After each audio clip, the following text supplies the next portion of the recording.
Welcome back to Siri creations. Friends, ಇವತ್ತು ಒಂದು bridal design ಮಾಡೋದು ಹೇಗೆ ಅಂತ ಕಲ್ತ್ಕೊಳ್ಳೋಣ. ಅದಕ್ಕಿಂತ ಮುಂಚೆ ನೀವೇನಾದರೂ ನಮ್ಮ ಚಾನಲ್ ಸಬ್ಸ್ಕ್ರೈಬ್ ಮಾಡಿಲ್ಲ ಅಂತ ಅಂದರೆ ಇವಾಗಲೇ ಸಬ್ಸ್ಕ್ರೈಬ್ ಮಾಡ್ಕೊಳ್ಳಿ. ಸೊ ಇವತ್ತಿನ ಡಿಸೈನು ನಾನು ಆಲ್ರೆಡಿ ಸ್ಯಾಂಪಲ್ ಕ್ಲಾತ್ಗೆ ಮಾಡಿದ್ದೀನಿ, ಅದನ್ನು ಸೀರೆಗೆ ಮಾಡಿ ತೋರಿಸ್ತಾ ಇರೋವಂಥದ್ದು. ನಾನು ಇವತ್ತಿನ ಡಿಸೈನ್ಗೆ ನನ್ನ ರೆಗ್ಯುಲರ್ ನೀಡಲ್ ಅಂದರೆ ನೀಡಲ್ ನಂಬರ್ 10 0.75 mm ಈ ಒಂದು ನೀಡಲ್ನ ತಗೋತಾ ಇದ್ದೀನಿ. ಹಾಗೆ 6 ಎಳೆ ದಾರ. ಮೊದಲಿಗೆ ನಾನು ಸ್ಯಾರಿಗೆ ಲಾಕ್ ಮಾಡ್ತಾ ಇದ್ದೀನಿ. ಫ್ರೆಂಡ್ಸ್, ಹಾಗೆಯೇ ನಾನು ಪರ್ಚೇಸ್ ಮಾಡೋ ಮೆಟೀರಿಯಲ್ಸ್ದು ಕವಿತಾ ಎಂಟರ್ಪ್ರೈಸಸಲ್ಲಿ ಅವ್ರದ್ದು ಡೀಟೇಲ್ಸು ನಾನು ಡಿಸ್ಕ್ರಿಪ್ಷನ್ ಬಾಕ್ಸಲ್ಲಿ ಕೊಟ್ಟಿರ್ತೀನಿ. ಜೊತೆಗೆ ಇವಾಗ ದೀಪಾವಳಿ ಆಫರ್ ಅಂತ ಹೇಳ್ಬಿಟ್ಟು 30% ಆಫರ್ ನಡೀತಾ ಇದೆ. ಸೊ ಯಾವ ಪ್ರೋಮೋ ಕೋಡ್ ಹಾಕಬೇಕು ಪ್ರತಿಯೊಂದು ನಾನು ಡಿಸ್ಕ್ರಿಪ್ಷನ್ ಬಾಕ್ಸಲ್ಲಿ ಹಾಕಿರ್ತೀನಿ, ಒಂದ್ಸತಿ ನೀವು ಚೆಕ್ ಮಾಡ್ಬೋದು.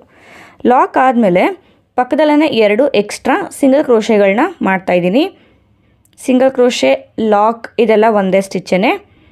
ಇವಾಗ 3ನೇ ಸಿಂಗಲ್ ಕ್ರೋಶೆನ ಮಾಡ್ಕೋತಾ ಇದ್ದೀನಿ. ನೋಡಿ, 2 ಲೂಪ್ ಆಗುತ್ತೆ. ದಾರ ತೆಗೆದು 2 ಲೂಪಿಂದ ಒಂದೇ ಸತಿಗೆ ಹೊರಗಡೆ ಬರಬೇಕು. ಇವಾಗ ನಾನು 3 ಚೈನ್ಗಳನ್ನ ಹಾಕೋತೀನಿ. 3 ಚೈನ್ ಹಾಕ್ಕೊಂಡು ನೋಡಿ ಈ ರೀತಿ ಸ್ಟ್ರೈಟಾಗಿಟ್ಟು ಸಿಂಗಲ್ ಕ್ರೋಶೆಯಿಂದ ನೀವು ಲಾಕನ್ನು ಮಾಡ್ಕೋಬೇಕು.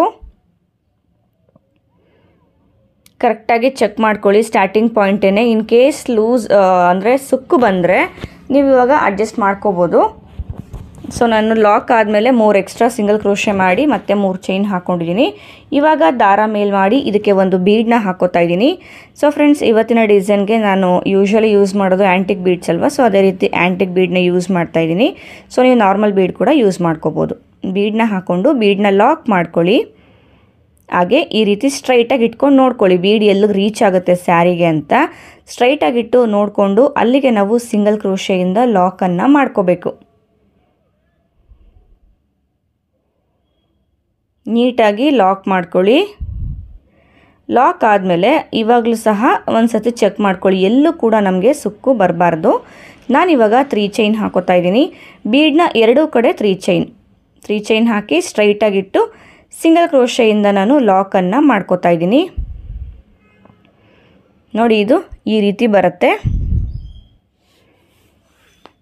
ಇವಾಗ ನಾನು ಮತ್ತೆ ಚೈನ್ಗಳನ್ನ ಹಾಕೋತೀನಿ. ಇವಾಗಲೂ ಅಷ್ಟೇ ಮತ್ತೆ ನಾನು 3 ಚೈನ್ಗಳನ್ನ ಹಾಕೋತೀನಿ. 1 2 3 ಚೈನ್ ಹಾಕ್ಕೊಂಡು ಸೀರೆನ ಈ ರೀತಿ ಟರ್ನ್ ಮಾಡ್ಕೋತೀನಿ. ನೋಡಿ, ಸೀರೆ ಟರ್ನ್ ಮಾಡಿಕೊಂಡು ಇಲ್ಲಿ ಬೀಡನ್ನ ಲಾಕ್ ಮಾಡಿದ್ವಿ ಅಲ್ವಾ, ಆ ಲಾಕ್ನ ಮೇಲೆ ನಾನು ಲಾಕ್ ಮಾಡ್ತಾಯಿದ್ದೀನಿ. ಲಾಕ್ ಆದಮೇಲೆ ಬೀಡನ್ನ ಸುತ್ತ ನಾನಿಲ್ಲಿ 6 ಚೈನ್ಗಳನ್ನ ಹಾಕೋತಾ ಇದ್ದೀನಿ.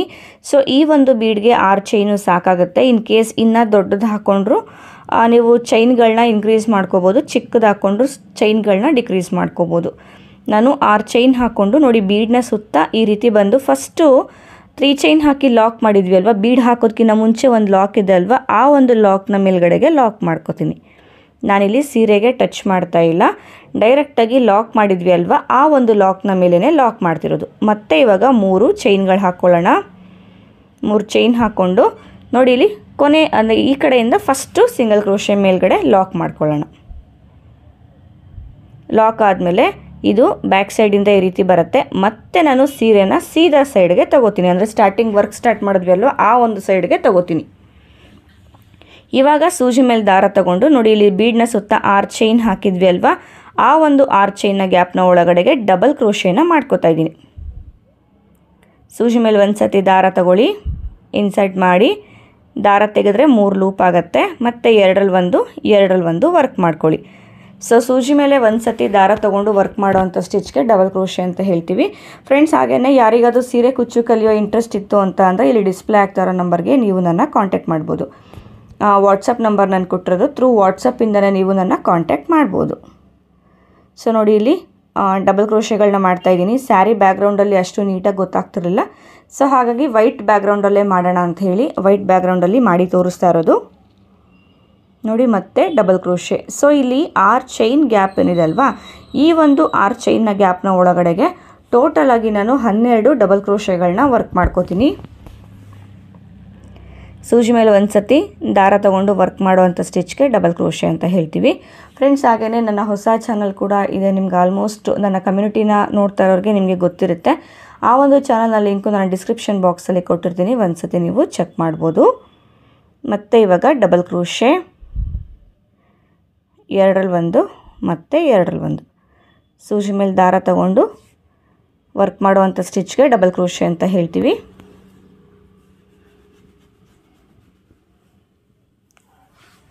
ಮತ್ತು ಇವಾಗ ಡಬಲ್ ಕ್ರೋಶೆ,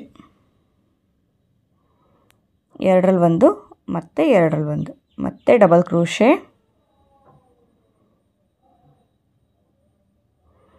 ಸೊ ಟೋಟಲಾಗಿ 12 ಡಬಲ್ ಕ್ರೋಶೆಗಳನ್ನ ಹಾಕ್ಕೋಬೇಕು. 6 ಚೈನ್ನ ಗ್ಯಾಪ್ ಒಳಗಡೆಗೆ 12 ಡಬಲ್ ಕ್ರೋಶೆ ಹಾಕ್ಕೋಬೇಕು ಫ್ರೆಂಡ್ಸ್. ಹಾಗೆಯೇ ನಾನು ಆ್ಯಂಟಿಕ್ ಬೀಡ್ ಯೂಸ್ ಮಾಡ್ತಿರೋದು, ಬೇಕಂದರೆ ನೀವು ನಾರ್ಮಲ್ ಬೀಡ್ ಕೂಡ ಹಾಕ್ಕೋಬೋದು. ಇವಾಗ ಆ 12 ಡಬಲ್ ಕ್ರೋಶೆ ಆದಮೇಲೆ ನೋಡಿ ಇಲ್ಲಿ ಲಾಕ್ ಇದೆ ಅಲ್ವಾ, ಇಲ್ಲಿ ಬೇಸಲ್ಲಿ ಲಾಕ್ ಹಾಕಿದ್ವಿ ಅಲ್ವಾ, ಆ ಒಂದು ಲಾಕ್ನ ಮೇಲ್ಗಡೆ ಲಾಕ್ ಮಾಡ್ಕೊಳ್ಳಿ. ಇಲ್ಲ ಅಂತ ಅಂದರೆ 3 ಚೈನ್ನ ಗ್ಯಾಪ್ ಬರುತ್ತೆ ಅಲ್ವಾ, ಆ ಗ್ಯಾಪ್ ಒಳಗಡೆ ಕೂಡ ನೀವು ಲಾಕನ್ನು ಮಾಡ್ಕೋಬೋದು. ನೋಡಿ ಇದು ಈ ರೀತಿ ಬರುತ್ತೆ. ಇವಾಗ ಮತ್ತೆ ನಾವು ಡಿಸೈನ್ನ ಟರ್ನ್ ಮಾಡಿಕೊಂಡು, ಅಂದರೆ ಸೀರೆನ ಟರ್ನ್ ಮಾಡಿಕೊಂಡು ಉಲ್ಟಾ ಸೈಡ್ ಡಿಸೈನಿಂದ ನಾವು ಸ್ಟಾರ್ಟ್ ಮಾಡಬೇಕು. ನಾನು ದಾರ ಮೇಲ್ ಮಾಡಿ ಒಂದು ಬೀಡನ್ನ ತಗೋತಾ ಇದ್ದೀನಿ. ಸೊ ಫ್ರೆಂಡ್ಸ್, ಇಲ್ಲಿ ನಾನು ಯೂಸ್ ಮಾಡ್ತಾ ಇರೋದು ಮಗ್ಗಮ್ ವರ್ಕು, ಅಂದರೆ ಆರಿ ವರ್ಕ್ ಅಂತ ಹೇಳ್ತೀವಲ್ವ, ಅಲ್ಲಿ ಯೂಸ್ ಮಾಡುವಂಥ ಬೀಡನ್ನ ಡಲ್ ಗೋಲ್ಡಲ್ಲಿ ತೊಗೊಂಡಿರೋವಂಥದ್ದು. ಬೀಡನ್ನ ಹಾಕ್ಕೊಂಡು ನೋಡಿ, ಫಸ್ಟ್ ಡಬಲ್ ಕ್ರೋಶೆ ಮೇಲೆ ಚೈನ್ ಬರುತ್ತೆ ಅಲ್ವಾ, ನೋಡಿ ಚೈನ್ ಥರ ನಿಮಗೆ ಹೋಲ್ಸ್ ಕಾಣಿಸ್ತಾ ಇದೆ. ಈ ಹೋಲ್ನ ಒಳಗಡೆಗೆ ಬೀಡನ್ನ ಲಾಕ್ ಮಾಡ್ಕೋಬೇಕು. ಬೀಡ್ ಲಾಕ್ ಆದಮೇಲೆ ನೆಕ್ಸ್ಟ್ ಹೋಲ್ಗೆ ಬೀಡನ್ನ ಹಾಕ್ದಲೇ ಹಾಗೆ ಒಂದು ಲಾಕ್ ಮಾಡ್ಕೋಬೇಕು, ಅಂದರೆ ಹಾಗೆ ಒಂದು ಸಿಂಗಲ್ ಕ್ರೋಶೇನ ಮಾಡ್ಕೋಬೇಕು. ನೋಡಿ ಈ ಲೂಪ್ನ ಒಳಗಡೆಗೆ. ಸೊ ಒಂದು ಬೀಡ್ ಹಾಕಿ ಲಾಕ್ ಮಾಡಿದ್ರೆ ಒಂದು ಪ್ಲೇನ್ ಸಿಂಗಲ್ ಕ್ರೋಶೆ ಅಥವಾ ಪ್ಲೇನ್ ಲಾಕ್ ಅಂತ ಕೂಡ ಹೇಳ್ಬೋದು. ಮತ್ತೆ ಬೀಡನ್ನ ಹಾಕ್ಕೊಳ್ಳಿ, ನೆಕ್ಸ್ಟ್ ಡಬಲ್ ಕ್ರೋಶೆ ಮೇಲೆ ಸಿಂಗಲ್ ಕ್ರೋಶೆ, ಅಂದರೆ ಬೀಡನ್ನ ಲಾಕ್ ಮತ್ತು ಸಿಂಗಲ್ ಕ್ರೋಶೆ ಎರಡೂ ಕೂಡ ಒಂದೇ ಸ್ಟಿಚ್ಚೇನೆ. ಇವಾಗ ಬೀಡನ್ನ ಹಾಕೋದಿಲ್ಲ, ಹಾಗೆ ಒಂದು ಸಿಂಗಲ್ ಕ್ರೋಶೆನ ವರ್ಕ್ ಮಾಡ್ಕೋತಾ ಇದ್ದೀನಿ. ಇವಾಗ ಬೀಡನ್ನ ಹಾಕೋಬೇಕು.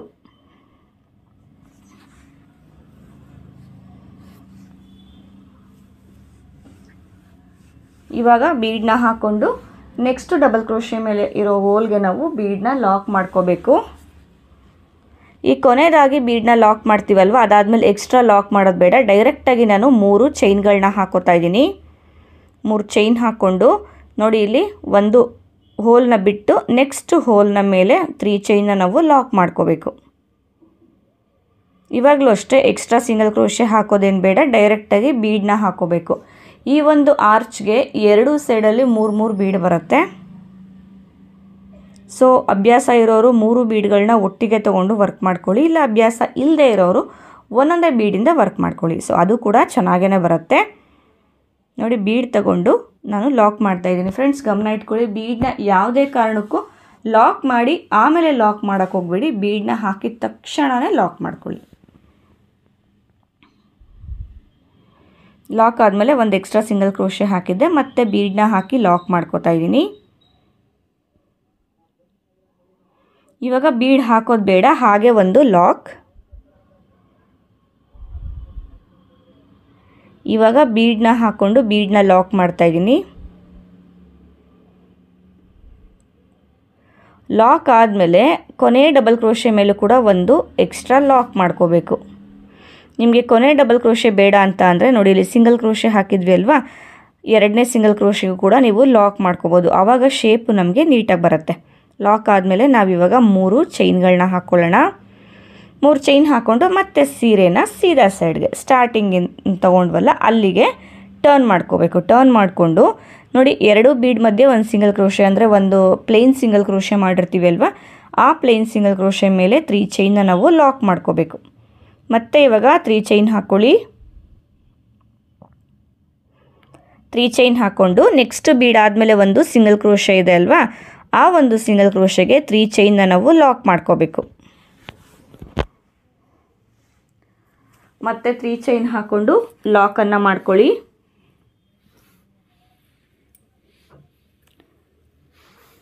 ನೋಡಿ ಇಲ್ಲಿ ಬೀಡ್ನ ಲಾಕ್ ಮಾಡಿದ್ವಿ ಅಲ್ವಾ, ಇಲ್ಲಿ ಬಂದು ಬೀಡ್ನ ಲಾಕ್ನ ಮೇಲೆ ಲಾಕ್ ಮಾಡೋದು, ಯಾಕಂದರೆ ಎಕ್ಸ್ಟ್ರಾ ಸಿಂಗಲ್ ಕ್ರೋಶೆ ಮಾಡಿಲ್ಲ ಅಲ್ವಾ, ಸೊ ಹಾಗಾಗಿ ಇವಾಗ 3 ಚೈನ್ ಹಾಕ್ಕೊಂಡು ಸೊ ನೆಕ್ಸ್ಟು ಇಲ್ಲಿ 3 ಚೈನ ಲಾಕ್ ಇತ್ತಲ್ವ, ಆ ಲಾಕ್ನ ಮೇಲೆ ಲಾಕ್ ಮಾಡ್ಕೊಳ್ಳಿ. ಈ ಥರ ಚೈನ್ ಹಾಕಿ ಕೂಡ ನೀವು ಲಾಕ್ ಮಾಡ್ಕೋಬೋದು, ಇಲ್ಲ ಅಂದರೆ 3 ಚೈನ್ನ ಗ್ಯಾಪ್ ಒಳಗಡೆ 3 ಸಿಂಗಲ್ ಕ್ರೋಶೆ ಕೂಡ ನೀವು ಮಾಡ್ಕೋಬೋದು. ಮತ್ತು ಇವಾಗ 3 ಚೈನ್ ಹಾಕ್ಕೊಂಡು ಬೀಡ್ನ ಸುತ್ತ ಈ ರೀತಿ ಬಂದು ಇಲ್ಲಿ ಎಕ್ಸ್ಟ್ರಾ ಒಂದು ಪ್ಲೇನ್ ಸಿಂಗಲ್ ಕ್ರೋಶೆ ಹಾಕಿರ್ತೀವಿ ಅಲ್ವಾ, ಸೊ ಆ ಒಂದು ಸಿಂಗಲ್ ಕ್ರೋಶೆ ಮೇಲೆ ಲಾಕ್ ಮಾಡಬೇಕು. ಸೊ ಇವಾಗ ನನ್ನ ಚಾನಲ್ನ ರೆಗ್ಯುಲರಾಗಿ ಫಾಲೋ ಮಾಡೋರಿಗೆ ಡಿಸೈನ್ ಯಾವುದು ಅಂತ ಗೊತ್ತಾಗಿರುತ್ತೆ. ಸೊ ಇದು ಸ್ಯಾಂಪಲ್ ಕ್ಲಾತ್ಗೆ ಮಾಡಿದ್ದೆ, ಅಂದರೆ ಲೇಸ್ಗೆ ಮಾಡಿದ್ದೆ. ಸೊ ಇದನ್ನ ಸ್ಯಾರಿಗೆ ಮಾಡಿದ್ರೆ ಯಾವ ರೀತಿ ಕಾಣಿಸುತ್ತೆ ಅಂತ ಹೇಳ್ಬಿಟ್ಟು ನಾನು ಮಾಡಿ ತೋರಿಸ್ತಾ ಇರೋವಂಥದ್ದು. ನೋಡಿ 3 ಚೈನ್ ಹಾಕ್ಕೊಳ್ಳಿ. ಇವಾಗ ಕೊನೆಯಲ್ಲಿ ಏನು ಮಾಡಬೇಕು ಅಂದರೆ, ಕೊನೆಯಲ್ಲಿ ಇಲ್ಲಿ ಲಾಕ್ ಇದೆ ನೋಡಿ, ಅಂದರೆ ಬೇಸ್ ಲೈನ್ ಲಾಕ್ ಅಲ್ಲ, 3 ಚೈನ್ ಅಂದರೆ ಆರ್ಚ್ ಎಂಡ್ ಮಾಡಿದ್ವಿ ಅಲ್ವ ಲಾಕು, ಆ ಲಾಕ್ನ ಮೇಲೆ ಲಾಕ್ ಮಾಡಿಕೊಂಡೆ. ಮತ್ತು ಇವಾಗ ಸ್ಯಾರಿಗೆ ಫಿಕ್ಸ್ ಮಾಡ್ಕೋತಾ ಇದ್ದೀನಿ ಒಂದು ಎಕ್ಸ್ಟ್ರಾ ಸಿಂಗಲ್ ಕ್ರೋಶೇನ ಹಾಕ್ಕೊಂಡು. ಸೊ ನೋಡಿ ಆರ್ಚು ಈ ರೀತಿ ಬಂದಿದೆ. ಇಲ್ಲಿ 3 ಚೈನ್ನ ಗ್ಯಾಪ್ಗೆ ನಾವು ಕುಚ್ಚು ಹಾಕ್ಕೊಳ್ಳೋದು. ಸೊ ನೋಡಿ ಇದು ಈ ರೀತಿ ಕಾಣಿಸ್ತಾ ಇದೆ. ಇದಾದಮೇಲೆ ಮತ್ತೆ ನಾನು ಲಾಕ್ಗಳನ್ನ ಮಾಡ್ಕೋತೀನಿ, ಅಂದರೆ ಸಿಂಗಲ್ ಕ್ರೋಶೆಗಳನ್ನ ವರ್ಕ್ ಮಾಡ್ಕೋತೀನಿ. ಸೊ ಈ ಲಾಕ್ ಆಯ್ತಲ್ಲ, ಲಾಕ್ ಆದಮೇಲೆ ಅಂದರೆ ಇವಾಗ ಒಂದು ಆರ್ಚ್ನ ನಾವು ಬಟ್ಟೆಗೆ ಲಾಕ್ ಮಾಡ್ಕೊಂಡ್ವಿ ಅಲ್ವಾ, ಅದಾದಮೇಲೆ 4 ಎಕ್ಸ್ಟ್ರಾ ಸಿಂಗಲ್ ಕ್ರೋಶೆಗಳನ್ನ ಮಾಡ್ಕೋಬೇಕು. 4 ಎಕ್ಸ್ಟ್ರಾ ಲಾಕ್ಗಳನ್ನ ಮಾಡ್ಕೋಬೇಕು.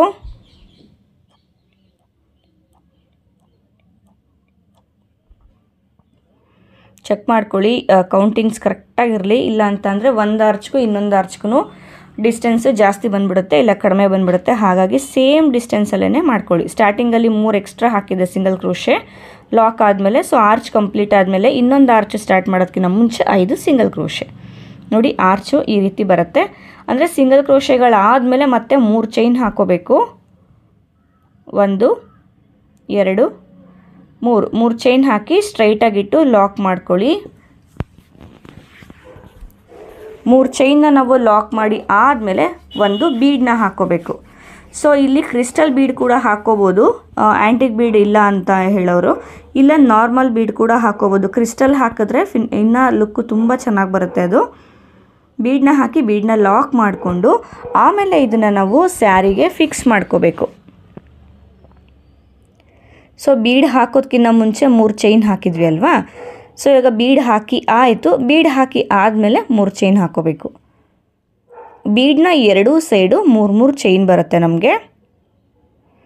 ಸ್ಟ್ರೈಟಾಗಿಟ್ಟು ಲಾಕ್ ಮಾಡ್ಕೊಳ್ಳಿ. ಮತ್ತು ಇವಾಗ 3 ಚೈನ್ ಹಾಕಿ ರಿವರ್ಸ್ ಮಾಡ್ಕೊಂಡ್ವಿ ಅಲ್ವಾ, ಸೊ ಆ ರೀತಿ ಮಾಡಿಕೊಂಡು ಇಲ್ಲಿ ಆರ್ಚ್ ಮಾಡಿದ್ವಿ ಅಲ್ವಾ, ಈ ರೀತಿ ವರ್ಕ್ ಮಾಡ್ಕೋಬೇಕು. ಸೊ ಈ ಆರ್ಚ್ನ ಕೂಡ ನಾನು ಮಾಡಿ ತೋರಿಸ್ತೀನಿ. ಇದು ಸ್ವಲ್ಪ ಸ್ಪೀಡಾಗಿರುತ್ತೆ, ಯಾಕಂದರೆ ಫಸ್ಟ್ ಆರ್ಚು ನಾನು ಸ್ವಲ್ಪ ಸ್ಲೋ ಆಗಿ ಮಾಡಿದ್ದೆ ಅಲ್ವಾ, ಸೊ ಇದನ್ನು ಸ್ವಲ್ಪ ಸ್ಪೀಡ್ ಮಾಡ್ಕೊಂಡಿದ್ದೀನಿ. ನೋಡಿ 3 ಚೈನ್ ಹಾಕ್ಕೊಂಡು ಇಲ್ಲಿ ಬೀಡನ್ನ ಲಾಕ್ ಇದೆ ಅಲ್ವಾ, ಬೀಡನ್ನ ಲಾಕ್ ಮೇಲೆ 3 ಚೈನ್ನ ನಾವು ಲಾಕ್ ಮಾಡಬೇಕು. ಅಂದರೆ 3 ಚೈನ್ ಹಾಕೋದಕ್ಕಿಂತ ಮುಂಚೆ ಒಂದು ಲಾಕ್ ಇತ್ತಲ್ವಾ, ಆ ಲಾಕ್ನ ಮೇಲೆ ಲಾಕ್ ಮಾಡಬೇಕು. ಲಾಕ್ ಆದಮೇಲೆ ಆ್ಯಸ್ ಯೂಶ್ವಲ್ ಬೀಡನ್ನ ಸುತ್ತ 6 ಚೈನ್ಗಳನ್ನ ಹಾಕೋಬೇಕು. ಫ್ರೆಂಡ್ಸ್, ಇಲ್ಲಿ ಡಿಸ್ಪ್ಲೇ ಆಗ್ತಾ ಇರೋ ನಂಬರ್ಗೆ ನೀವು ಸೀರೆ ಕುಚ್ಚು ಕಲಿಯೋದಕ್ಕೆ ಕಾಂಟ್ಯಾಕ್ಟ್ ಮಾಡ್ಬೋದು. ಯಾವುದೇ ರೀತಿ ಕಾಲ್ಸ್ ಮಾಡಬೇಡಿ, ಏನೇ ಇದ್ದರೂ ವಾಟ್ಸಪ್ಪಲ್ಲೇ ನೀವು ಕಮ್ಯುನಿಕೇಟ್ ಮಾಡಬೇಕಾಗತ್ತೆ. 6 ಚೈನ್ ಹಾಕಿ ಲಾಕ್ ಮಾಡ್ಕೊಳ್ಳಿ. ಮತ್ತು ಇವಾಗ 3 ಚೈನ್ ಹಾಕ್ಕೊಂಡು ನೋಡಿ ಇಲ್ಲಿ 3 ಚೈನ್ ಸ್ಟಾರ್ಟ್ ಮಾಡೋದಕ್ಕಿಂತ ಮುಂಚೆ ಕೊನೆ ಸಿಂಗಲ್ ಕ್ರೋಶೆ ಇತ್ತಲ್ವ, ಆ ಸಿಂಗಲ್ ಕ್ರೋಶೆ ಮೇಲೆ 3 ಚೈನ್ನ ಲಾಕ್ ಮಾಡ್ಕೊಳ್ಳಿ. ಮತ್ತು ಇದನ್ನು ಸೀರೆನ ಸೀದಾ ಸೈಡ್ಗೆ ತೊಗೊಂಡು ನಾವು ಫಸ್ಟ್ ಆರ್ಚ್ ವರ್ಕ್ ಮಾಡಿದ್ವಿ ಅಲ್ವಾ, ಅದೇ ರೀತಿ ವರ್ಕನ್ನು ಮಾಡ್ಕೋಬೇಕಾಗತ್ತೆ. ಸೊ ಇಲ್ಲಿ ನಾವು 12 ಡಬಲ್ ಕ್ರೋಶೆ ಕೌಂಟಿಂಗ್ಸ್ನ ತಗೊಂಡಾಗ ಈ ರೀತಿ ಬರುತ್ತೆ. ಎಲ್ಲೂ ಓವರ್ಲ್ಯಾಪ್ ಆಗಿದೆ ಅಂತ ಅನಿಸೋದಾಗಲಿ ಬೇರೆ ಏನೂ ಅನಿಸೋದಿಲ್ಲ. ಸೊ ಹಾಗಾಗಿ ಸೊ ಇಲ್ಲಿ 6 ಚೈನ್ನ ಗ್ಯಾಪ್ ಒಳಗಡೆಗೆ 12 ಡಬಲ್ ಕ್ರೋಶೆ. ಡಬಲ್ ಕ್ರೋಶೆನೂ ಅಷ್ಟೇ ತುಂಬ ಲೆಂತಿಯಾಗಿ ಮಾಡೋದಕ್ಕೆ ಹೋಗಬೇಡಿ. ಸೊ ಇಲ್ಲಿ ನಾವು ಡಬಲ್ ಕ್ರೋಶೆ ಮಾಡೋದ್ರ ಬದಲು ತ್ರಿಬಲ್ ಕ್ರೋಶೆನೂ ಮಾಡ್ಬೋದು, ಅದು ಇನ್ನೂ ಚೆನ್ನಾಗಿ ಬರುತ್ತೆ. ಬಟ್ ಡಬಲ್ ಕ್ರೋಶೆ ಬಂದು ಸ್ವಲ್ಪ ಬೇಗ ಮುಗ್ದೋಗುತ್ತೆ ನಮಗೆ. ಸೊ ಇದು ಒಂದು ಅರ್ಜೆಂಟ್ಗೆ ಕೊಟ್ಟಿದ್ದಂಥ ಸ್ಯಾರಿ ಇದು. ಸೊ ಹಾಗಾಗಿ ನಾನು ಡಬಲ್ ಕ್ರೋಶೆ ಸ್ಟಿಚ್ನ ಮಾಡಿಕೊಂಡೆ. ಸೊ ಇದು ತ್ರಿಬಲ್ ಕ್ರೋಶೆ ಅಂದರೆ ಸ್ವಲ್ಪ ಡಬಲ್ ಕ್ರೋಶೆಗಿನ್ನ ಒಂದು ಸ್ವಲ್ಪ ನಿಧಾನ ಆಗುತ್ತೆ ನಾವು ವರ್ಕ್ ಮಾಡೋದು. ತ್ರಿಬಲ್ ಕ್ರೋಶೆನಲ್ಲಿ ಮಾಡಿದ್ರು ಅಷ್ಟೇ ತುಂಬ ಚೆನ್ನಾಗಿ ಬರುತ್ತೆ ಡಿಸೈನ್ ಇದು. ಸೊ ನಾನು ಆವಾಗಲೇ ಹೇಳ್ದಂಗೆ ಸ್ವಲ್ಪ ಸ್ಪೀಡ್ ಮಾಡ್ತೀನಿ ಅಂತ ಹೇಳಿದೆ, ಸೊ ಸ್ಪೀಡ್ ಇನ್ಕ್ರೀಸ್ ಮಾಡ್ಕೊಂಡಿದ್ದೀನಿ. ಸೊ ನಾನು ವರ್ಕ್ ಮಾಡಬೇಕಾದ್ರೆ ಇನ್ನೂ ಫಾಸ್ಟಾಗಿ ಮಾಡ್ತೀನಿ. ಆ್ಯಕ್ಚುಲಿ ನಾನು ಟೈಮಿಂಗ್ಸು ಪ್ರತಿಯೊಂದು ಆರ್ಚ್ಗೆ ಎಷ್ಟು ಟೈಮಿಂಗ್ಸ್ ಹಿಡಿಯುತ್ತೆ ಅದಕ್ಕಿಂತ ಕಡಿಮೆ ಟೈಮಿಂಗ್ಸಲ್ಲೇ ನಾನು ಕಂಪ್ಲೀಟ್ ಮಾಡ್ತಾ ಹೋಗಬೇಕು ಅಂತ ಒಂದು ಟೈಮ್ನ ಫಿಕ್ಸ್ ಮಾಡಿಕೊಂಡು ನಾನು ವರ್ಕ್ ಮಾಡ್ಕೋತಾ ಇರ್ತೀನಿ. ಸೊ ಇವಾಗ for example first arch complete ಮಾಡೋದಕ್ಕೆ ನನಗೆ 2 to 3 ಮಿನಿಟ್ಸ್ ಹಿಡಿತು ಅಂತ ಅಂದರೆ, ಸೊ ನೆಕ್ಸ್ಟ್ ಆರ್ಚ್ನ ನಾನು ಮಾಡ್ಕೊಳ್ಳೋದಕ್ಕೆ ಇನ್ನೂ ಕಡಿಮೆ ಟೈಮಲ್ಲೇ ನಾನು ಮುಗಿಸ್ಕೋಬೇಕು ಅಂತ ಒಂದು ಟೈಮ್ನ ಫಿಕ್ಸ್ ಮಾಡಿಕೊಂಡು ಸಿಕ್ಕಾಪಟ್ಟೆ ಫಾಸ್ಟಾಗೇ ವರ್ಕ್ ಮಾಡ್ಕೋತೀನಿ. ಈ ರೀತಿ ವರ್ಕ್ ಮಾಡಿಕೊಂಡಾಗ ನಮಗೆ ಕೆಲಸ ಕೂಡ ಬೇಗ ಆಗುತ್ತೆ. ಸೊ ಇದಕ್ಕಿಂತ ಅದು ಬೇಗ ಮುಗಿಸ್ಬೇಕು, ಈ ಆರ್ಚ್ಗಿಂತ ಆ ಆರ್ಚ್ ಬೇಗ ಮುಗಿಸ್ಬೇಕು ಅಂತ ನಮ್ಮಲ್ಲೇ ನಾವು ಕಾಂಪಿಟೇಟ್ ಮಾಡ್ತಾ ಹೋದಾಗ ನಮಗೆ ಒಂದು ಎನರ್ಜಿ ಕೂಡ ಬರುತ್ತೆ, ಜೊತೆಗೆ ಡಿಸೈನು ಕೂಡ ಬೇಗ ಮುಗಿಸ್ತೀವಿ. ಫೋಕಸ್ಡ್ ಆಗಿ ವರ್ಕ್ ಮಾಡ್ಕೊಳ್ಳಿ, ಫಿನಿಶಿಂಗ್ ತುಂಬ ಚೆನ್ನಾಗಿ ಬರುತ್ತೆ. ಆದಷ್ಟು ಎಂಜಾಯ್ ಮಾಡ್ತಾ ವರ್ಕ್ ಮಾಡ್ಕೊಳ್ಳಿ ಈ ಕೆಲಸನ. ನಾನಂತೂ ತುಂಬ ಅಡಿಕ್ಟೆಡ್ ಈ ಕೆಲಸಕ್ಕೆ ಮಾತ್ರ. ಎಷ್ಟೋ ಸತಿ ಕೆಲಸ ಇಲ್ಲ ಅಂತ ಅಂದಾಗ ಹೊಸ ಹೊಸ ಡಿಸೈನ್ಸ್ ಮಾಡ್ತಾಯಿರ್ತೀನಿ, ಇಲ್ಲಾಂದರೆ ನಮ್ಮ ಸ್ಯಾರಿಗಳಿಗೆ ಟ್ರೈ ಮಾಡ್ತಾಯಿರ್ತೀನಿ, ಇಲ್ಲ ಕ್ಲಾಸಸ್ ಕೂಡ ಆಗ್ತಿರುತ್ತೆ. ಸೊ ಹಂಗೆ ಮ್ಯಾನೇಜ್ ಮಾಡ್ತಾಯಿರ್ತೀನಿ. ಸೊ ಈ ಒಂದು ಕೆಲಸನ ಆದಷ್ಟು ಎಂಜಾಯ್ ಮಾಡ್ತಾ ಮಾಡಿ, ಫಿನಿಶಿಂಗ್ ತುಂಬಾ ಚೆನ್ನಾಗಿ ಬರುತ್ತೆ. ಸೊ ಡಿಸೈನ್ ಎಲ್ಲ ಆದಮೇಲೆ ಮತ್ತೆ ಟರ್ನ್ ಮಾಡಿಕೊಂಡು ನಾವು ಬೀಡನ್ನ ಲಾಕ್ ಮಾಡಬೇಕಲ್ವ, ಆ ಒಂದು ಪ್ರೊಸೀಜರ್ನ ಇವಾಗ ನಾನು ಮಾಡ್ತಾಯಿದ್ದೀನಿ. ಸೊ ಇಲ್ಲಿ ನಾನು ಪ್ರೀವಿಯಸ್ ವಿಡಿಯೋ ಮಾಡಿದ್ದೆ ಇದು ಡಿಸೈನ್ದು ಸ್ಯಾಂಪಲ್ ಕ್ಲಾತ್ಗೆ ಅಂತ ಹೇಳಿದ್ನಲ್ವ, ಅಲ್ಲಿ ಈ ಪಾರ್ಟ್ಗೆ ಇವಾಗ ನಾನು ಬೀಡ್ ಹಾಕ್ತಾಯಿದ್ದೀನಲ್ಲ, ಈ ಪಾರ್ಟ್ಗೆ ಕಂಪ್ಲೀಟ್ ನಾನು ಆ್ಯಂಟಿಕ್ ಬೀಡನ್ನ ಯೂಸ್ ಮಾಡಿದ್ದೆ. ಸೊ ಯಾಕಂದರೆ ಅವ್ರಿಗೆ ಆ್ಯಂಟಿಕ್ ಬೀಡ್ ಎರಡೂ ಕಡೆ ಹಾಕಿದಾಗ ಸ್ವಲ್ಪ ಕಾಸ್ಟ್ಲಿ, ಡಿಸೈನ್ಗೆ ನಾವು ಸ್ವಲ್ಪ ದುಡ್ಡು ಜಾಸ್ತಿ ತೊಗೋಬೇಕಾಗುತ್ತೆ. ಸೊ ಅವ್ರೇನು ಮಾಡಿದ್ರು ಅಂತ ಅಂದರೆ ಆ್ಯಂಟಿಕ್ ಬೀಡ್ ಹಾಕಿದ್ರು ಸೇಮ್ ಪ್ರೈಸ್ಗೆ ನನಗೆ ಬಾರ್ಗೇನ್ ಮಾಡೋಕ್ಕೆ ಸ್ಟಾರ್ಟ್ ಮಾಡಿದ್ರು. ಸೊ ಹಾಗಾಗಿ ಆಯಿತು, ನಿಮ್ಮ ರೇಟ್ಗೆ ನಾನು ಮಾಡಿಕೊಡ್ತೀನಿ, ಬಟ್ ನಾನು ಆ್ಯಂಟಿಕ್ ಬೀಡ್ ಹಾಕೋದಿಲ್ಲ ಅಂತ ಹೇಳಿದೆ. ಸೊ ಚೆನ್ನಾಗಿರೋದೆ ಹಾಕಿ, ಬೀಡು ಕಲರ್ ಹೋಗದಿರೋ ಥರ ಅಂತಂದರು. ಸೊ ಹಾಗಾಗಿ ಈ ಒಂದು ಬೀಡನ್ನ ಚೂಸ್ ಮಾಡಿ ಮಾಡ್ತಾಯಿದ್ದೀನಿ. ನಾವು ಯಾವಾಗಲೂ ಅಷ್ಟೇ ಆ್ಯಂಟಿಕ್ ಬೀಡನ್ನ ಯೂಸ್ ಮಾಡಿದಾಗ ಸ್ವಲ್ಪ ಜಾಸ್ತಿ ರೇಟ್ನ ಹೇಳಿ, ಇಲ್ಲ ಕಸ್ಟಮರ್ ಕೊಡೋದೇ ಇಲ್ಲ ಅಂತ ಅಂದಾಗ ಸೊ ಅಂಥವ್ರಿಗೆ ಆ್ಯಂಟಿಕ್ ಬೀಡ್ ಹಾಕೋದಕ್ಕೆ ಹೋಗಬೇಡಿ. ಇಲ್ಲ ಅಂತ ಅಂದರೆ ಎಕ್ಸ್ಪ್ಲೈನ್ ಮಾಡಿ ಆ್ಯಂಟಿಕ್ ಬೀಡ್ಗೂ ನಾರ್ಮಲ್ ಬೀಡ್ಗೂ ಏನು ಡಿಫ್ರೆನ್ಸ್ ಇರುತ್ತೆ, ಲುಕ್ ಯಾವ ಥರ ಇರುತ್ತೆ, ಬೀಡ್ನ ಲುಕ್ಕು ಎಲ್ಲನೂ ಎಕ್ಸ್ಪ್ಲೈನ್ ಮಾಡಿ. ಸೊ ಇತ್ತೀಚೆಗೆ ನಾವು ಮಾಡ್ತಾ ಇರೋದು ಬಂದು ಕಂಪ್ಲೀಟ್ ಆ್ಯಂಟಿಕಲ್ಲೇ ವರ್ಕ್ ಮಾಡ್ತಿರೋದು. ಸೊ ಆಲ್ಮೋಸ್ಟ್ ಆ್ಯಂಟಿಕಲ್ಲೇ ವರ್ಕ್ ಮಾಡಿಸ್ಕೊತಾರೆ ನಮ್ಮ ಹತ್ರ ಇವಾಗ. ಸೊ ಬೀಡ್ಸು ಅದರ ಲುಕ್ಕೇ ತುಂಬ ಚೆನ್ನಾಗಿ ಬರುತ್ತೆ. ಅದು ಸ್ಯಾರಿನಲ್ಲಿ ಯಾವ ಕಲರ್ ಗೋಲ್ಡ್ ಇರುತ್ತಲ್ವ, ಆ ಗೋಲ್ಡ್ಗೆ ಪರ್ಫೆಕ್ಟಾಗಿ ಮ್ಯಾಚ್ ಆಗುತ್ತೆ ಆ್ಯಂಟಿಕ್ ಬೀಡ್ಸು. ಸೊ ಆ ಒಂದು ರೀಸನ್ಗೋಸ್ಕರ ನಾನು ಆ್ಯಂಟಿಕ್ ಬೀಡ್ ತೊಗೊಂಡಿರೋದು. ಯಾಕಂದರೆ ಇವಾಗ ಕುಚ್ಚು ಬೀಡನ್ನ ತೊಗೋತೀವಿ ಅಂತ ಅಂದರೆ, ಸೊ ಕುಚ್ಚು ಬೀಡ್ ಇವಾಗ ತೀರಾ ಬ್ರೈಟ್ ಗೋಲ್ಡಲ್ಲಿ ಬಂದುಬಿಟ್ಟಿದೆ. ಡಲ್ ಗೋಲ್ಡಲ್ಲಿ ಕೆಲವೊಂದು ಡಿಸೈನ್ಸು ಮತ್ತು ಕೆಲವೊಂದು ಪ್ಯಾಟ್ರನ್ಸ್ ಸಿಗ್ತಾ ಇಲ್ಲ ಅದು. ಸೊ ಹಾಗಾಗಿ ಎಲ್ಲ ಬ್ರೈಟ್ ಗೋಲ್ಡಲ್ಲಿ ಬಂದುಬಿಟ್ಟಿದೆ. ಎಲ್ಲನೂ ಬ್ರೈಟ್ ಗೋಲ್ಡಲ್ಲೇ ನಾವು ಹಾಕ್ತೀವಿ ಅಂತ ಅಂದಾಗ, ಬ್ರೈಟ್ ಗೋಲ್ಡ್ ಬೀಡ್ಸ್ ಏನು ಅಂದರೆ ನಾವು ವರ್ಕ್ ಮಾಡ್ತಾ ಮಾಡ್ತಾ ಕೈ ಏನಾದರೂ ಸ್ವೆಟ್ ಆಯಿತು ಅಂದರೆ ಕೈಗೇ ಕಲರ್ ಬಿಡೋದಕ್ಕೆ ಸ್ಟಾರ್ಟ್ ಆಗುತ್ತೆ. ಆ ಒಂದು ರೀಸನ್ಗೋಸ್ಕರ ನಾನಿವಾಗ ಆ್ಯಂಟಿಕ್ಸ್ನ ಜಾಸ್ತಿ ಯೂಸ್ ಮಾಡ್ತಾಯಿದ್ದೀನಿ. ಸೊ ಕೆಲವೊಬ್ಬರು ಹೇಗೆ ಅಂತಂದರೆ ಬೀಡ್ ಕೂಡ ಚೆನ್ನಾಗಿರಬೇಕು, ಅವ್ರಿಗೆ ಕಡಿಮೆ ದುಡ್ಡಲ್ಲಿ ಕೂಡ ಆಗಬೇಕು. ಸೊ ಹಾಗಾಗಿ ಅವರು ತೀರಾ ಬಾರ್ಗೇನ್ ಮಾಡೋಕ್ಕೆ ಸ್ಟಾರ್ಟ್ ಮಾಡ್ತಾರೆ. ಸೊ ಅವಾಗ ಏನು ಮಾಡ್ತೀರಾ ಅಂತ ಅಂದರೆ ಪ್ರೈಸಿಂಗು ನೀವು ಜಾಸ್ತಿ ಹೇಳಿಬಿಟ್ಟು ಬೇಕಾದರೆ ಕಡಿಮೆ ಮಾಡ್ಕೊಳ್ಳಿ. ಇಲ್ಲ ಅಂತಂದರೆ ಇದು ನಾವು ಬ್ಲೌಸ್ ವರ್ಕ್ಗೆ ಯೂಸ್ ಮಾಡ್ತೀವಲ್ವ ಈ ಒಂದು ಬೀಡು, ಇದನ್ನು ಎಕ್ಸ್ಪ್ಲೈನ್ ಮಾಡಿ. ಸೊ ಅದಕ್ಕೂ ಸ್ವಲ್ಪ ಡಿಫ್ರೆನ್ಸ್ ಬರುತ್ತೆ ಅಂತ ಹೇಳ್ಬಿಟ್ಟು ಆದಷ್ಟು ಆ್ಯಂಟಿಕ್ ಬೀಡನ್ನ ನೀವು ಹಾಕಿದಾಗ ತುಂಬ ಕಡಿಮೆಗೆ ಡಿಸೈನ್ಸ್ನ ಮಾಡಿಕೊಡೋದಕ್ಕೆ ಹೋಗಬೇಡಿ. ಸಮ್ಟೈಮ್ಸ್ ಏನಾಗುತ್ತೆ ಅಂದರೆ ಸಿಂಗಲ್ ಆರ್ಚ್ಗೆ ನಾವು 450 ಈ ಥರ ತೊಗೋತೀವಿ, ಬರೀ ಸಿಂಗಲ್ ಆರ್ಚ್. ಅಂಥ ಟೈಮಲ್ಲಿ ಏನು ಮಾಡ್ತಾರೆ, ಆ್ಯಂಟಿಕ್ ಬೀಡನ್ನ ಹಾಕಿ ಅದೇ ಪ್ರೈಸ್ಗೆ ಕೇಳ್ತಾರೆ. ಸೊ ಆವಾಗ ನಮಗೇನಾಗುತ್ತೆ, ಬೀಡು ಜಾಸ್ತಿ ಹೋಗುತ್ತೆ. ಸೊ ಹಾಕಿದ್ದು ಬಂಡವಾಳಕ್ಕೂ ನಮಗೆ ಅಷ್ಟು ಇದು ಅನ್ಸೋದಿಲ್ಲ. ಯಾಕಂದರೆ 50 ರೂಪೀಸ್ ಬೀಡ್ಗೆ ಹೋದಾಗ ನಮ್ಮ ಟೈಮೆಲ್ಲ ಇಟ್ಕೊಂಡು ಥ್ರೆಡ್ಡು ಇದಕ್ಕೆಲ್ಲ ಇನ್ವೆಸ್ಟ್ ಮಾಡಿರ್ತೀವಿ. ಸೊ ಈ ಒಂದು ಕ್ಯಾಲ್ಕುಲೇಷನಲ್ಲಿ ವರ್ಕನ್ನು ಮಾಡ್ಕೊಳ್ಳಿ. ಇಲ್ಲ ಅಂತ ಅಂದರೆ ತುಂಬ ಲಾಸ್ ಆಗಿಬಿಡುತ್ತೆ. ಸೊ ನೋಡಿ ಬೀಡ್ಸ್ ಎಲ್ಲ ಹಾಕಿ ಆಯಿತು. ಮತ್ತು 3 ಚೈನ್ ಹಾಕಿ ಪ್ರತಿ ಬೀಡನ್ನ ಮೇಲೆ ಬಂದು ಸಿಂಗಲ್ ಕ್ರೋಶೆ ಮೇಲೆ ಲಾಕ್ ಮಾಡ್ತಾ ಹೋಗ್ತೀನಿ. ಸೊ ಇದೇ ಥರ ವರ್ಕ್ ಮಾಡ್ಕೋಬೇಕು. ಸೊ ಏನು ಆರ್ಚ್ನ ಮಿಡಲಲ್ಲಿ ನಾನು 3 ಚೈನ್ ಹಾಕಿದ್ದೀನಿ ಅಲ್ವಾ, ಆ ಒಂದು 3 ಚೈನ ಗ್ಯಾಪ್ಗೆ ಕುಚ್ಚು ಹಾಕೋದು. ಸೊ ಡಿಸೈನ್ ಎಲ್ಲ ಕಂಪ್ಲೀಟ್ ಮಾಡಿ ಯಾವ ರೀತಿ ಕಾಣಿಸುತ್ತೆ ಅಂತ ಹೇಳಿ ನಾನು ಫೈನಲ್ ಲುಕ್ಕು ತೋರಿಸ್ತೀನಿ ನಿಮಗೆ. ಸೊ ದೊಡ್ಡ ಬೀಡನ್ನ ನೀವೇನಾದರೂ ತೊಗೊಂತು ಅಂತ ಅಂದರೆ ಈ ಒಂದು ಜಾಗಕ್ಕೆ ಕ್ರಿಸ್ಟಲ್ ಬೀಡ್ ಕೂಡ ಹಾಕ್ಬೋದು. ಅದರಲ್ಲಿ ಸಣ್ಣ ಕ್ರಿಸ್ಟಲ್ ಬರುತ್ತೆ, ಸಣ್ಣ ಕ್ರಿಸ್ಟಲ್ ಕೂಡ ಯೂಸ್ ಮಾಡಿಕೊಂಡ್ರೆ ಕೆಲವೊಂದು ಕಲರ್ಗೆ ಕ್ರಿಸ್ಟಲ್ ತುಂಬ ಚೆನ್ನಾಗಿ ಕಾಣಿಸುತ್ತೆ. ಸೊ ಆ್ಯಂಟಿಕ್ ಬೀಡ್ ಬದಲಾಗಿ ಕ್ರಿಸ್ಟಲ್ ಕೂಡ ನೀವು ಯೂಸ್ ಮಾಡ್ಕೋಬೋದು. ಸೊ ಯಾವ್ಯಾವ ಥರ ಆಪ್ಷನ್ಸ್ ನಾವು ಮಾಡ್ಕೋಬೋದು ಅಂತ ನಾನು ಐಡಿಯಾ ಕೊಟ್ಟಿದ್ದೀನಿ. ಸೊ ಅದ್ರ ಮೇಲೆ ಫೋಕಸ್ ಮಾಡಿ ವರ್ಕ್ ಮಾಡಿಕೊಡಿ. ಈ ಒಂದು ಡಿಸೈನ್ನ ಕಸ್ಟಮರ್ಗೆ ಮಾಡಿಕೊಡ್ಬೇಕಾದ್ರೆ ಪ್ರೈಸಿಂಗ್ ಅಂದರೆ ಸಮ್ಟೈಮ್ಸ್ ಹೆಂಗಾಗುತ್ತೆ ಅಂದರೆ ಬೇರೆ ಬೇರೆ ಕಡೆ ಒಂದೊಂದು ಪ್ರೈಸಿಂಗ್ ಇರುತ್ತೆ. ಸೊ ನನಗೆ ಉತ್ತರ ಕರ್ನಾಟಕ ಕಡೆ ಅಂದರೆ ನಾರ್ತ್ ಕರ್ನಾಟಕ ಕಡೆಯವರು ನನಗೆ ಕೇಳಿದಾಗ ಅವ್ರ ಕಡೆ ಆ್ಯಂಟಿಕ್ ಬೀಡೇ ಹಾಕಬೇಕಂತೆ ಒಳ್ಳೆ ಡಿಸೈನ್ಗೆ ಬರೀ 200 ರೂಪಾಯಿ ಅಷ್ಟೇ ಕೊಡ್ತಾರೆ ಅಂತಾರೆ.